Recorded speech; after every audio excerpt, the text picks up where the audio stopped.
ദൈവ തിരുനാമത്തിന് മഹത്വമുണ്ടാകട്ടെ. ഇന്ന് എൻ്റെ പ്രിയപ്പെട്ട പ്രേക്ഷകരുമായി പങ്കുവയ്ക്കുവാൻ ആഗ്രഹിക്കുന്നത് സുഖ-ഉറക്കം ദൈവസാന്നിധ്യം എന്ന വിഷയത്തെപ്പറ്റിയാണ്. പ്രിയപ്പെട്ട സഹോദരീ സഹോദരന്മാരെ, നിങ്ങൾ തളർന്നിരിക്കുകയാണോ? എന്നിട്ടും സമാധാനത്തോടെ ഒന്നുറങ്ങാൻ നിങ്ങൾക്ക് കഴിയുന്നില്ലേ? നമ്മളിൽ പലരും നിയന്ത്രിക്കാൻ കഴിയാത്ത ലോകത്തിൻ്റെ ഭാരവും പേറി ചിന്തകൾ കൊണ്ട് മനസ്സ് പായുന്ന അവസ്ഥയിൽ ഉറക്കമില്ലാതെ കിടക്കാറുണ്ട്. ഞാനും ആ അവസ്ഥയിലായിരുന്നു. എന്നാൽ എല്ലാം മാറ്റിമറിച്ച ഒരു സത്യം ഞാൻ തിരിച്ചറിഞ്ഞു.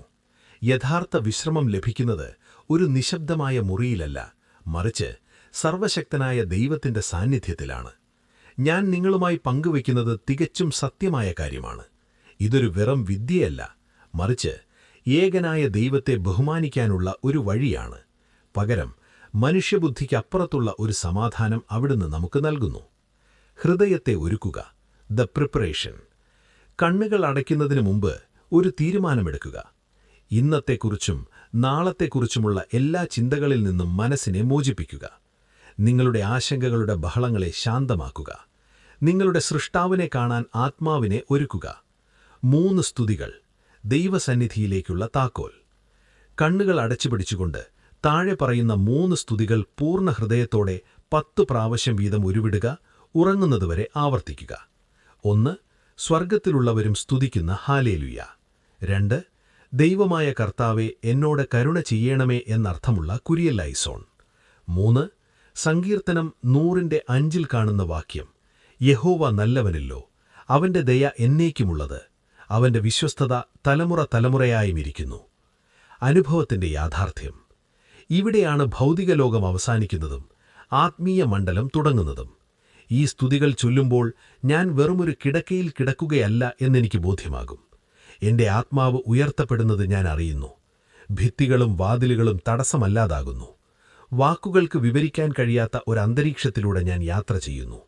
പല നിറങ്ങളിലുള്ള നക്ഷത്രങ്ങളാൽ അലങ്കരിക്കപ്പെട്ട പ്രകാശപൂർണമായ ഇരുട്ട്. ഭൂമിയിലെ ഏതൊരു സൗന്ദര്യത്തേക്കാൾ വലിയ കാഴ്ചയാണത്. ഇതൊരു സ്വപ്നമല്ല, ഇതൊരു കൂടിക്കാഴ്ചയാണ്. ആ മണ്ഡലത്തിൽ അനുഭവിക്കുന്ന ജോയ്സ് അത്ര വലുതായതുകൊണ്ട് ലോകം തന്നെ മറന്നുപോകുന്നു. നമ്മുടെ കുടുംബത്തോടുള്ള സ്നേഹത്തേക്കാൾ എത്രയോ മടങ്ങ് വലുതാണ് ദൈവത്തിൻ്റെ ആ സമാധാനം. സർവശക്തന്റെ പൂങ്കാവനം. മനുഷ്യനിർമ്മിതമല്ലാത്ത ഒരു മനോഹരമായ പൂങ്കാവനത്തിൽ ഞാൻ എത്തിയിട്ടുണ്ട്. ജീവനുള്ള രത്നങ്ങൾ പോലെ തിളങ്ങുന്ന പ്രകാശത്തിന്റെ താഴ്വരകൾ ഞാൻ കണ്ടു. സാധാരണ സ്വർഗീയ വസ്ത്രങ്ങൾ ധരിച്ച മറ്റുള്ളവരെയും കണ്ടു. അത് അവിടുന്ന് നമുക്കായി ഒരുക്കിയ സ്ഥലമാണ്. ഞാൻ പലപ്പോഴും ചോദിക്കാറുണ്ട്, ദൈവമേ, എന്തുകൊണ്ട് ഞാൻ?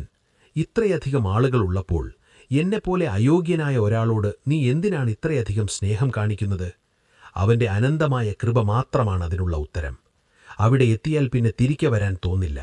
കാരണം എൻ്റെ ആത്മാവിൻ്റെ ഏക വിശ്രമസ്ഥലം ആ സാന്നിധ്യം മാത്രമാണ്. ഫലം. ഞാൻ ഉണരുമ്പോൾ വെറും ശാരീരികമായ വിശ്രമം മാത്രമല്ല എനിക്ക് ലഭിക്കുന്നത്, എൻ്റെ ഉള്ളം നിറഞ്ഞിരിക്കും. യാക്കോബ് തന്റെ സ്വപ്നത്തിൽ അനുഭവിച്ച ആ വിശ്രമമാണിത്.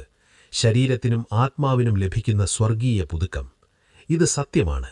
ഇത് നിങ്ങൾക്കും സാധ്യമാണ്. നിങ്ങൾക്കുറക്കം ബുദ്ധിമുട്ടുണ്ടെങ്കിൽ ആ രാത്രിയോട് പോരാടുന്നത് നിർത്തുക. പകരം ഈ 3 സ്തുതികളിലൂടെ സർവശക്തനെ ബഹുമാനിക്കുക. നിങ്ങൾ വിശ്രമം ആഗ്രഹിക്കുന്നുവെങ്കിൽ ആദ്യം അവനെ അന്വേഷിക്കുക. ദൈവം എല്ലാവരെയും അനുഗ്രഹിക്കട്ടെ എന്ന് പ്രാർത്ഥിക്കുന്നു. ആമേൻ.